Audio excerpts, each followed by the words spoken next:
Hello everybody, and welcome to this episode of Noodle Journey where I'll be reviewing my first Sapporo Ichiban product, their soy sauce flavor, aka original flavor ramen bowl. Sapporo Ichiban, who is owned by Sanyo, is one of those ramen brands that I've been aware of even before I started getting heavily into instant noodles, and yet I've honestly never had them before. People seem to love their noodles, and I see them recommended constantly on Reddit. They certainly fit into the budget-friendly category. You can buy the bag noodles for around $1 to $1.50, and these bowl varieties for around $2, and they are pretty much everywhere. What's funny is the product weight on the bowls is less than the bags, so you're paying extra for the convenience of a bowl and for the extra garnish packet that comes inside these. I've been spoiled by a lot more premium noodles at this point, so I hope this review goes well.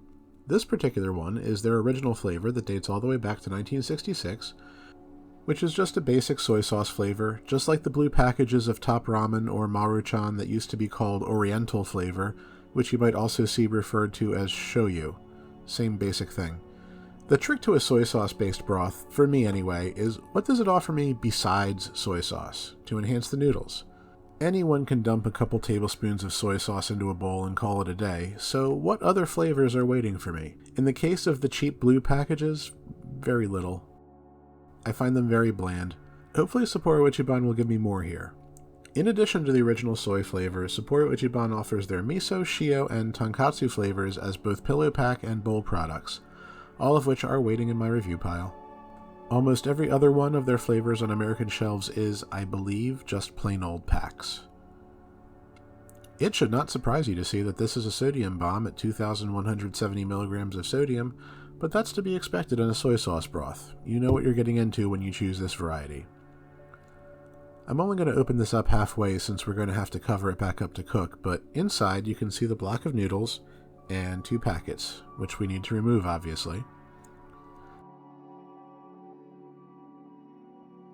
The soup packet is your basic powdered soy sauce with some MSG and spices, and the garnish packet is bok choy, cabbage, carrot, corn, and leek. Hey, corn finally makes an appearance in a video. I'm surprised we got this far without seeing corn before. I have a lot of opinions about corn in ramen, but that's for another time. Anyway, to cook this, just pour both packets into the bowl.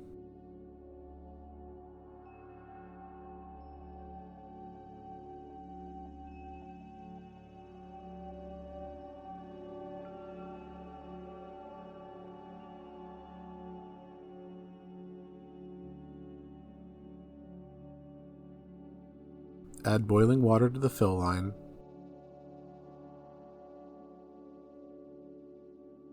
And cover. Let it sit for 3 minutes, then stir and enjoy.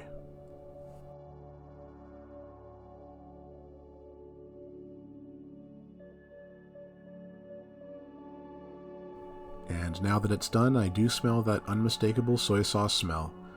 It's nice, and it happens to be exactly what I'm in the mood for. So let's taste.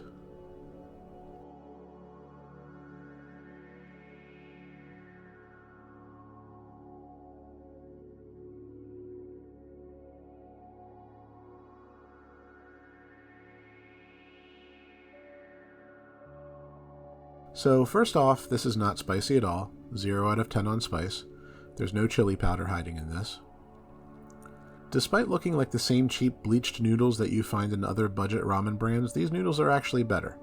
They're a little thin, but they're not mushy, and they have a medium chewiness that fits this soy sauce well. Taking into account their budget nature versus their cooked texture, these are a 7 out of 10. The broth is basic but still satisfying. Shoyu is never really my go-to gotta have it of the various ramen broths, but sometimes it's what I'm craving. It's flavorful and comforting the way a soy-based broth should be, and while it's not going to dazzle you with all kinds of neat spices and flavors in every slurp, it's going to hit the salty and umami spots on your taste buds if this is what you're after. There's some very good onion and ginger flavor balancing out the saltiness of the soy sauce. These vegetables also add some needed texture and flavor to the soup instead of just disappearing into the background. Overall, I like this much better than I expected to. While this isn't my favorite flavor of ramen, it's certainly the best soy sauce ramen in this price range that I've ever had. While I would probably give the bagged version of this a 6 or 6.5, the welcome addition of the dried vegetables actually brings this up to a 7 out of 10 overall for me. It's a nice blank slate for throwing some more veggies or protein in here, or it's just a comforting bowl of noodles on its own merits.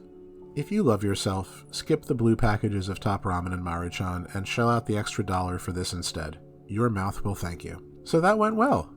I'm happy to report that Sapporo Ichiban mostly lives up to the hype.